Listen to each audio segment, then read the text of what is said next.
You're about to hear a brief conversation with an incredible artist. Part autobiographical journey, part literary analysis, and part late-night chat in the theatre bar. This is Hear Me Out. And I'm your host, Lucy Eaton. Please welcome to the stage, Nick Mohammed. I was very slow on the uptake, so I've ended up doing Ted Lasso, binging it, and I was very aware of being like, shit, I really need to finish it before I speak to Nick, because I know that there's obviously Have you finished the whole thing? I literally finished it 2 nights ago. What, it's season 2 even?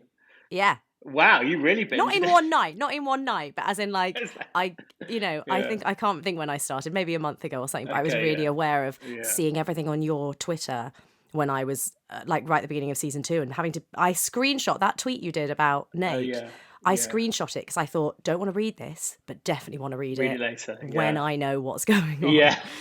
How Yeah. was filming it during the pandemic? I remember seeing pictures of one TV show filming where all the actors were in their own little pods in between takes. Oh yeah. Weird old thing. And also just rehearsing with masks on and then taking them off for a take. To be honest, it just made me laugh because you just it's just funny seeing people's mouths again. It was just weird. You especially the crew whose mouths we didn't see for 6 months. And then I think at the very end when we finished filming Ted Lasso, it was June. So we were allowed to have a drink outside on Richmond Green or something. And you almost didn't really recognise people because you'd only really seen that. Are there certain people where you're like, wow, your eyes do not do you service? No, I don't think your chin has really let you down. Yeah, you're real catfishing with those beautiful eyes. I thought I'd sign up to something else. So before we launch in on the actual talking about brilliant literature, and before I badger you a little bit more about Ted Lasso, I recently saw a brilliant video on YouTube of you doing a number of Mr. Swallow skits with your kiddies. Yeah. And one of my big questions to you is, so for those who are listening who don't know who Mr. Swallow is, I was about to say, you should introduce, who is Mr. Swallow? Oh, God. Well, Mr. Swallow is a kind of a hybrid of lots of things, but it's a character that I do, that I started doing. I guess I started doing properly when I was at university, but it was as a sketch basically. But it was it's based on a teacher, a real teacher from high school. In fact, my English teacher, and she doesn't know, and she, you know what, she may well have passed away. I actually don't know if she has, bless her. It's an homage, but she was kind of incredible, northern, just quite camp, but really opinionated, really opinionated, and basically used our English lessons as a platform for spouting sometimes genuinely quite questionable views on anything from capital punishment to racism. And we were like, are we meant to be I thought we were meant to be looking at, whatever we were reading during English at that point. And we just found her really funny, me and my mates, who I'm still good mates with now, and they do they do an impression of her as sort of as well as I do, and it is, it sounds like, it is that kind of oh my God.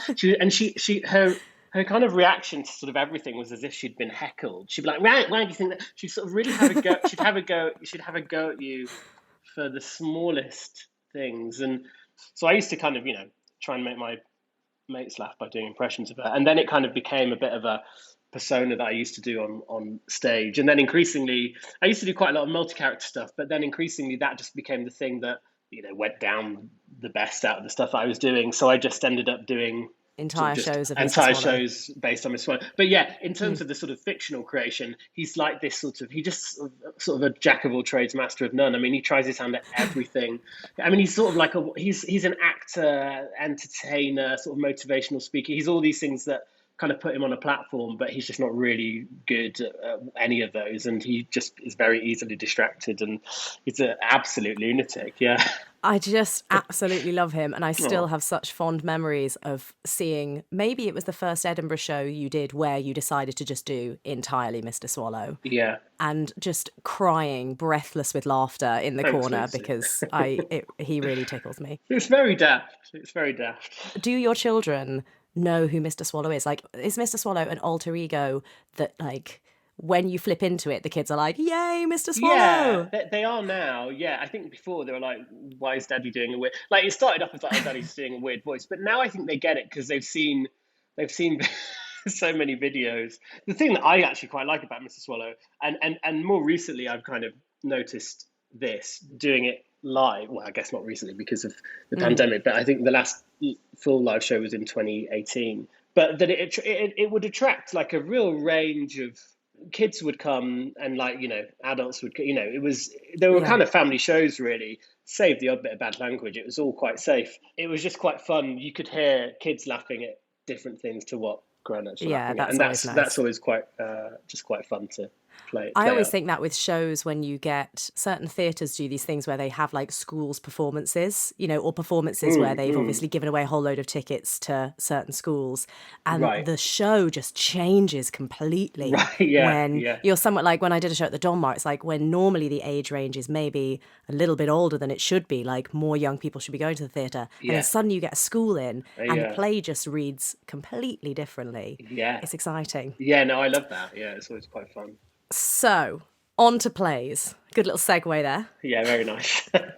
Thank you. So, Nick, tell me what the speech is that you've picked for us to have a little chat about. I should first off say that I am not in any way classically trained or have a reputation for delivering speeches, or, you know, I've never done like audition pieces. So if an hour of Mr. Swallow is not a speech, I don't know what is. Well, actually, that's true. Yeah, he would think that, but I don't know if I would class it as that. But listen, so the thing I have chosen, but partly because of the things that it will hopefully spur us to be able to talk about, is the epilogue to A Midsummer Night's Dream, the speech that Puck makes. Partly because we did it at school and we did it with the English teacher who Mr. Swallow is based on. So that was kind of my first introduction to Shakespeare. We did that and Merchant of Venice. And maybe Romeo and Juliet, I can't remember. No, I think it's just that and Merchant of Venice. Yeah, absolute classics. Yeah, they're really good, guys, these plays. You should read them.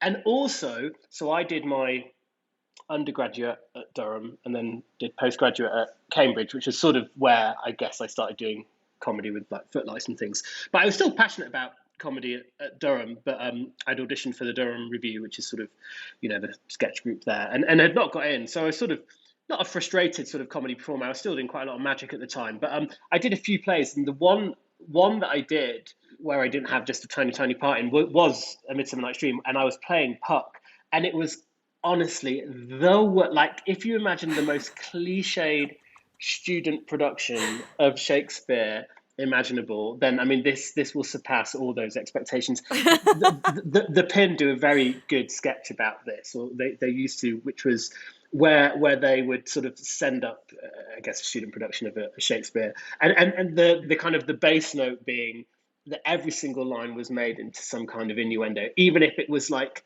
you know, there's occasionally some innuendo in Shakespeare, of course there is, but like this was sending up every single every single character as well was doing it, and it was absolutely crazy. And the other thing about student production is you take it so seriously. I mean, it is like and I remember like at one point, like the cast were going to kind of like stage a revolt against the director and not go on stage because they thought that it was going to like end their acting careers at Durham. It's like, well, what does that even mean? I mean, like we were so all up our own bums. It was absolutely staggering. And it was, I mean, you know, to call it Shakespeare would be an absolute travesty, but you know, that was my introduction to it. And I still enjoyed it. Don't get me wrong. I loved it. Well, that's good that you enjoyed it, because I feel like, I have similar experiences of Shakespeare's at uni, which we used to give pretty unkind nicknames to because they were such awful productions and not imaginative bad nicknames. You know, it was like Merchant of Wank. Midsummer Night's Scream. It's just like every time you were in a show that was awful, you just come up with a slightly unimaginative, cruel name for it. I remember the auditions process was kind of quite funny. Like, just because you give any student any kind of like tiny little bit of power and, it becomes like this huge thing. And I remember at one point they had this ridiculous idea to kind of make Puck two people and like play them as a schizophrenic way. I mean, which is incredibly rude and offensive, in terms of sort of as a way of like, because they wanted to sort of make it about sort of tackling mental health, and and I was like, well, in hindsight, none of us knew anything about that. Like, why are we even dabbling in this subject matter? But everyone was really into it, and I don't know, just I also think that people were just genuinely just drunk during it. Like, I think like some people just who were just drinking because it was so bad, and you could just do anything. I mean, that is the thing about being a student. Maybe not nowadays because Jesus, it's so expensive to go. But like, there was this real kind of, to at least to some students who were kind of just literally there for the jolly. I'm not necessarily speaking about myself, even though I had an absolutely wonderful time and felt in a very privileged position to be going to university and doing things like this. But you could do anything you liked, and you could. No one was your boss, and no one was kind of regulating any kind of attitudes or behavior or quality control. There was no, it's your first independence as well, isn't it? Yeah, and I kind of love it for that still. Like, I still am incredibly nostalgic about it. And those student productions, like the ones you talk, I've probably seen you in some, and you've seen me in some. Like, I still have such fond memories of being in those kinds of productions and watching them, because they're so fun and everyone takes it so seriously as both an audience member and can you remember like the student magazines, like they would do like write-ups and reviews, and it felt so important. And it was horrendous. They used to have the like top 100 students. They used to like rank you like it was like Forbes 100 most influential. Horrendous. But I say horrendous now, it's like you wanted to be in it. Yeah, it's crazy. Didn't they call it like Power 100 or something horrible like that? I know, exactly. But I also think it is worth saying, for all the mocking of studenty productions in inverted commas, it's like those are bold new worlds you're branching into, completely. Aren't they? And also you absolutely and I don't even really say it to mock it. I kind of like I was saying, I kind of love it, but also because I love the boldness of some of the choices that were made, and that kind of blind optimism and aspiration and ambition, and in a way, you kind of, especially if you end up, I mean, not that I kind of went to university sort of thinking I'd become an actor or anything like that, because I was doing science and stuff. But I thought that, it absolutely was where I sort of kind of got sort of bitten by that bug, because it was so infectious to be surrounded by people who loved theatre, musicals, comedy, and tons of it. A good amount of it was also really good. There were people there who were brilliant, who you would like look up to and think, oh my God, you're amazing. And and then they might go on and get signed by an agent, or whether they then made a career out of it. But you did see it sometimes as, well, if you do want it to be a stepping stone, then you're in a really lucky position to kind of have these resources almost around you, an opportunity to perform, an opportunity to write, and sort of put yourself out there. And so many people don't always have that, and so you think, God, well, I'm going to make the most out of this. And for as many kind of mistakes that you make and bad shows that you might put on, you're always learning. You can't help but learn from those experiences, whether they're good or bad. So same with going up to Edinburgh, especially when you're first starting out. I mean, those shows are never going to be the finished article, but they are absolutely integral learning curves. Yeah, huge learning curves. Yeah. Do you remember, so when you were Puck, were you aware, even back then, when you embodied Puck, were you aware of, certainly with the speech that you have picked, that epilogue, that is so famous, even back then, were you thinking, oh, how do I make this different? Were you aware of thinking, how do I make this mine? No, sadly not. I think I hope I didn't put any innuendo in it, because there just isn't any. You say that. Let me have a look. Let's see if we can. Is there some? I mean, no, there shouldn't be. I'm sure you could put some on, like if you pardon, we will mend. Big eyebrow raise. I don't know. Could you get something out of Serpent's Tongue? I mean, also just the fact that Puck rhymes with F-U-C-K, Oh, maybe yeah, of it's probably course. The fact that the something in word that, isn't it? tongue is then paired in a rhyming couplet with long. I mean, Oh, long. lovely. There you go. We got you see, it's absolutely seamless. But no, I wasn't aware that you kind of were meant to kind of put a different sort of spin on thing, or kind of try and make it your own, or do anything. I mean, I remember, but this was the effect of The Office, actually. Like when The Office came Yes. out in what, early 2000, late 90s, early 2000s, or certainly when it was being rerun and was becoming huge. I think that was like early 2000s. And I'm sure a lot of people couldn't help but be affected by how brilliant that show was. To the extent that, I mean, it literally affected our speech patterns. I mean, probably me even saying literally like that is probably from The Office. That's so true. There was so much like, yeah, well, all that kind of slightly kind of awkward stuff, and the naturalism. And I remember thinking, oh, why does Shakespeare sound like, when you go and see Shakespeare, it just sounds like people are speaking from like the 1600s. Why don't they just sound like they're from The Office? Because that's so good. Like in a very kind of like, well, they're very written at very different times. And if you're going to like honor the words, then you should probably speak properly. So I think I probably made it feel very, very naturalistic, but in a way that is not written like that, and it probably ruins it for so many people. So if I did anything, it was probably ruin and it. I probably thought it's ruin it. I probably thought I was being bold and original at the time, but what I was doing was ruining it for everyone. But I think it's really interesting you just brought up The Office, because I was going to say that earlier when you were talking about sort of doing comedy and things early on, because I definitely found, and when you were saying about students putting innuendo, the sort of, like that was an Office, that was a David Brent, wasn't it? Like, and I can absolutely say my entire time at university and my little generation of Footlights was absolutely soundtracked by that sound. And it's both a good and a bad thing, because it was brilliant to have a show that just everyone loved, and you could quote it, and I think maybe the generation before that, it was like Alan Partridge, people were doing a lot of kind of Partridge sort of impressions, whether they kind of knew it or they didn't.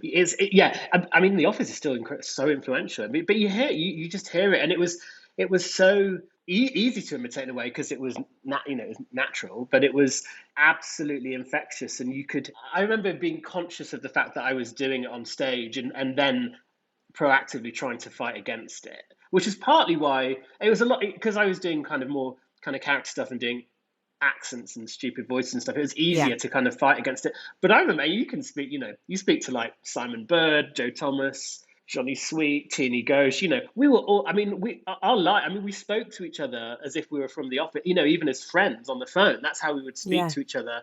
And so that's, then when you start working together or writing sketches, that is the stuff that's making you laugh. So you just did it. I would absolutely say that. There's 3 comedians that we both know very well, Darren Johnson, Liam Williams and Alistair Roberts, who are incredible. And they, for people who don't know them, they make up a sketch group together called Sheeps. Yeah. And I certainly found, and I hope they don't mind me saying this, that, there was a period of time when they were living together after university and working together.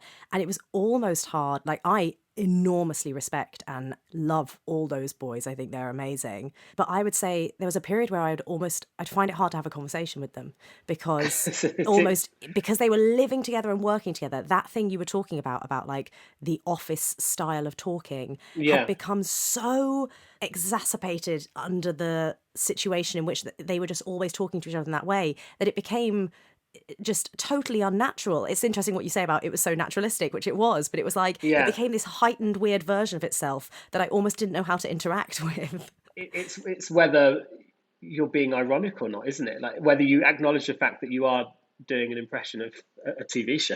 Or it's just become your method of speech. Or it's just actually become your way of. But that was it was so pervasive, and I know people who weren't comedians or actors, or who were looking towards a career in comedy or anything like that. But they would speak like it, because they would on a night out. That was just how you spoke. Yeah, absolutely. It's fascinating that I do find it interesting. I mean, God, can you imagine having created a show that affects the way people speak? Well done, Ricky Gervais. Yeah, and Stephen Merchant. Yeah, and Stephen Merchant. I wonder what the next one will be. Like, what is it now? I think one of the differences now actually is because there is so much content, with all the streaming platforms, there are so many input, we watch so many, it's if not an equal split, if not we're watching more international content than homegrown content, really. And that's it's kind of a great thing. And I'm in the States at the moment, and it's amazing how much the Americans watch British stuff and respect British stuff and, want to talk about it. But I guess it's slightly diluted the sort of dominance of any one thing. Whereas, The Office, I guess it came out at a time when there was 5 channels on. Yes, exactly. Yes, there was a minimal amount of things to watch. Yeah. So everyone watched it. Because I guess Fleabag, I guess, really captured the nation, but I don't know if people necessarily, they weren't kind of clocking the camera. in their real lives. But it certainly resonated with people in the way that The Office did, didn't it? It kind of captured the nation in that kind of great way. So, But there's just so much content now. Maybe, some people are kind of living in sort of their sort of Succession minds. And So when you were saying about how you, when you did this speech, you think you probably made it super naturalistic. I think that's hilarious because of all the speeches, I feel like there's parts of Shakespeare that are brilliant in that they can be, and they often are nowadays portrayed in a really realistic, naturalistic way. Quite conversational, yeah. A little like ditty of rhyming couplets. Yeah, like right this at the one. end. Right at the end as well. That's really hard. I'd love to know like how you even tried to make this not what it is, which is like da da da da da da da da da da da da. Oh yeah, you can really feel the pentameter working. It's but I was fighting it. I was about to say, so I googled this yesterday because I was interested. Yeah. Would you like to hear the official term for the meter of Puck's closing speech? Yeah, is it iambic pentameter? Oh yeah. It's not. It's not. Is it not? It's not. Oh. It's neither iambic nor pentameter. Oh, okay. It is something called, and I haven't memorised this, I'm reading it, catalectic trochaic tetrameter. Wow. Yeah, geez. So what does that Which mean? Apparently means, so tetrameter means that 4 beats rather than than pentameter, which is 5. Trochaic is the opposite of iambic. So iambic is da-da, da-da, da-da, and trochaic is da-da, da-da, da-da. Oh my goodness me, okay? Wow. And then catalectic means missing off the beat at the end. So so actually they don't do that for the first 2 lines. It's like, if we shadows have offended, that full line, think but this and all is mended. But then that you have but slumbered here, misses a beat. Yeah. While these visions did appear, misses a beat. Ah. Da da da da da da da da da da da da. See, Lucy, this is the kind of research I should have been doing when I was doing it. Whereas I was like, I don't know if Shakespeare's heard of The Office, but no, I think you did exactly the research you were meant to do. When we did Shakespeare at school with the teacher who Mr. Swallow's based on, she kind of made it even more difficult for us to kind of tune into it, because she was so into the sound of her own voice that she would kind of keep her head sort of in the book, and we were meant to be reading it as a class, and she'd be like, right, who wants to play Portia? I'll do that then. Who wants to play Bassanio? I'll do that then. And she wouldn't look up, and like people were like, yeah, I'll play, I'll do that. I'll play Lysander, or I'll play. So then she would then have all the parts. So then she would then read it, but like it'd be like, okay, in sooth, I know not why you are sad. Why are you sad? And so we just couldn't follow it. Like, we didn't know who was speaking. So she just made it so confusing. She was a real life bottom from A Midsummer Night's Dream. She's like, I'll play that part. Oh, yeah. I'll play that she part. Completely was, yeah. What do you think you've got now that you're doing more and more stuff that I guess is other people's writing? Yeah. Do you have any like Nick Mohammed things that you do? Things that do you have any shortcuts or tricks when you're reading a comedy script and you're trying to bring whatever your brand of funny is? It's really tricky because it genuinely depends on the project, and it depends on the writer. Like, one thing I'll definitely do is, take a line and then sort of assume that line is coming in the middle of something in my head. So, which is, I'm sure, not unique to me. So I will almost just kind of carry on talking until someone stops me. Actually, one thing that I did, and I don't do it as much now, and it depends on who the other actor is, because it's quite rude, I think. But occasionally I'll just say pardon. Just because I find it funny. What, partway through their next line? Just if they say something to me, I'll just say pardon. I just find it funny because it feels really real. And sometimes if it's like a really important line, I just say pardon. I just find it. I wish I funny. hadn't seen all of Ted Lasso. I want to go back and see if I can find a place where you pardon someone. Yeah, I say pardon a lot, and I say why. I say why. I always in character. I'll just say in Ted Lasso. I do like why like that. I just say it, and even if I don't say it out loud, I'll just say it in my head and like look at them and sort of say it in my head. When you say it, what do other people tend to do? Do they like repeat the line or improv an explanation to you? Or do they look to the director like, can we get rid of this guy? Yeah. Nick's whining again. Someone take Nick away. You have to kind of do it to people that I guess you've worked with before. Yeah. I don't know. I find it quite provocative. I find it quite interesting because both of those things suddenly make it feel kind of more kind of real and connected because you kind of it just pushes a little bit further than the script does sometimes because if someone's having to repeat something, there's nothing really bad about it. People have to do it in real life. I mean, there are literal acting exercises like that. So you're a genius, Nick. Okay. We're going to have to wrap it up soon, which is deeply sad. But before we just hear the speech at the end, it would be remiss of me not to ask a little bit about Ted Lasso as the third and, if rumour has it, final series is just around the corner. When season 2 finale came out and you put that really interesting sort of list of thoughts on Twitter, and if no one's seen that, then go and find Nick's Twitter and read it. I loved how you were pointing out things from the first season. So were you aware from the first season, the writers must have been thinking, if we're lucky enough to get this extended, if this goes down well, did they know that's where they wanted Nate to go? Completely. I mean, like Jason, I remember we were filming episode 4 or 3 of season 1 and him sitting down and saying, so this is what, if we get a season, this is where it's going. And so but bear this in mind when this and this. And so, yeah, I mean, they're so clever. It was every single thing. And, not just in Nate's story, but in Ted's and Rebecca's, like there are so many just, they've planted so many seeds. They're just such a great writing, creative force. I mean, like they can absolutely go back and there are these sort of Easter eggs of kind of like, oh, that's why, and it does all add up, it absolutely all adds up. It'll all add up by the end of season 3 as well. They're just, I mean, not to say that there were details which I'm sure that they thought, oh, actually, let's do this and let's maybe, once they kind of came to writing, and there were little things that we would do on the day, which were just sort of stuff that you kind of find on the day. But yeah, broadly speaking, it was all laid out as this is the story we're going to tell and say it. I love how it's not that it was a gradual Nate got worse. It was that the Jekyll and Hyde side comes out more and more. As it goes on. Yes. There are moments when, even in those final 2 episodes, when I was watching them, when I sort of really felt for the character, like you love him and you feel so sorry for him. And then suddenly he's so horrendous in the next scene that it makes you flinch. Yeah. I mean, he's undoubtedly troubled. And it ultimately stems from the toxic relationship he has with his dad.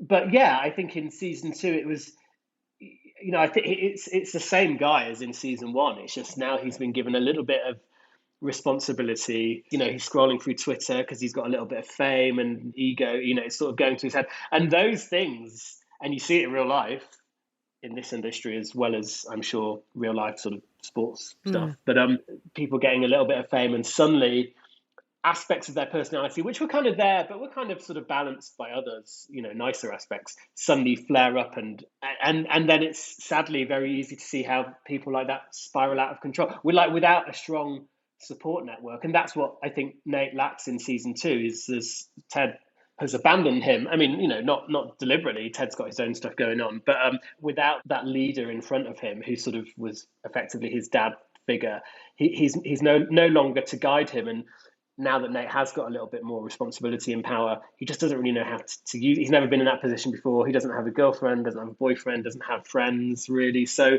his dad doesn't, believe in him. His mum sort of mollycoddles him a little bit. So he's just sort of a bit bereft. So it's very sad. It's very sad. But it is brilliant casting, because I hope this isn't just blowing smoke up your arse, but you're such a likable person. And I think if it were anyone less warm than you, it might not work, because it would be too easy to villainize him. That's very kind. I mean, but I think that I remember always wanting to kind of push for him being vulnerable. And even in that like horrible scene between at the end of episode 12, the season finale when he lays into Ted.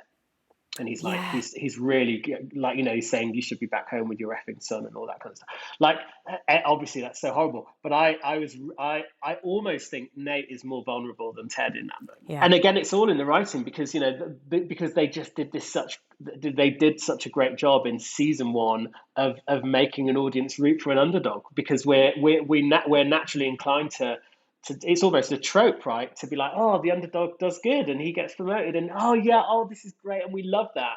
And they were like, little do we know that it's part of a massive downward spiral, and it's because there's further to fall, and it is to take an audience on a bigger journey. And hats off to them for being so bold with it. It's brilliant. Yeah, Nick, I could talk to you for hours. This has been so nice having a big old catch up, albeit over Zoom.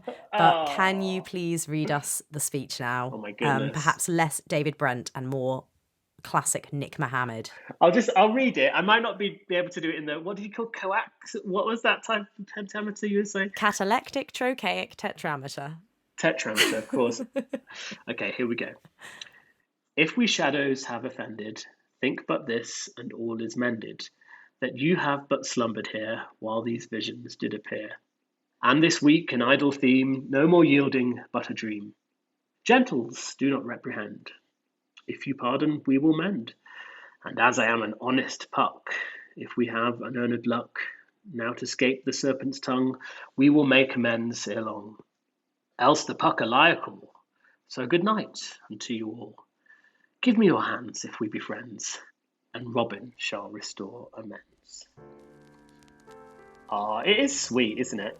It's very sweet. It's a sweet little ending. Nick, thank you so much. Thanks, Lucy. Thank you for having me. Hear Me Out is a Lucy Eaton Productions podcast. Music composed by Tristan Kay and artwork by Rebecca Bright. Our heartfelt thanks to the estates and license holders that allow us to read our guests' speech choices. If you've enjoyed what you've heard, please subscribe, rate and review. You can follow us on social media at Pod Hear Me Out and enjoy visual clips of the interviews on our YouTube channel. Finally, if you would like to support Hear Me Out, go ahead and click the Patreon link at the bottom of the episode bios.